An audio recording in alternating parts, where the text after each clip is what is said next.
Hi everyone, ito ang aking nire-reading food bago ako aalis. May siomai, may suman at saka steam na okra.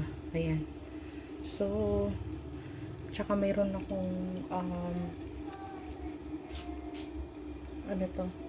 Mayroon akong pancake. Sorry, nag-moist ang aking camera.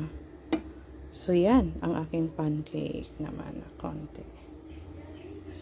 So, yan ang aking food ngayon. Then, i-pair ko yan sa tea.